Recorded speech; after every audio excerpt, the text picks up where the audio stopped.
கடலின் நிலை வந்த ஆழ்ந்த காற்றழுத்தம் கடந்த 6 மணி நேரமாக ஒரே இடத்தில் நிலை கொண்டுள்ளது.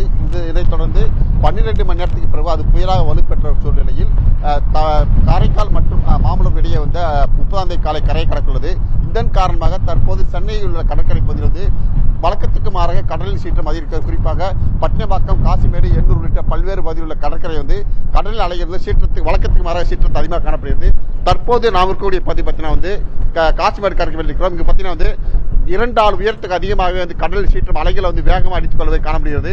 இன்று காலையிலிருந்தே சென்னையில் பொறுத்த வரைக்கும் குளிர்ந்த காற்று வீசி வந்த நிலையில் கடற்கரையில் பகுதியில் கடலில் சீற்றம் அதிகரித்து 2 ஆள் உயரத்திற்கு அலைகள் சீற்றத்துடன் காணப்படுகிறது. தற்போது இதனால் இந்த பகுதியில் மீனவர்களும் தங்களுடைய படகுகளை பத்திரமாக பாதுகாப்பு வைத்திருக்கிறார்கள்.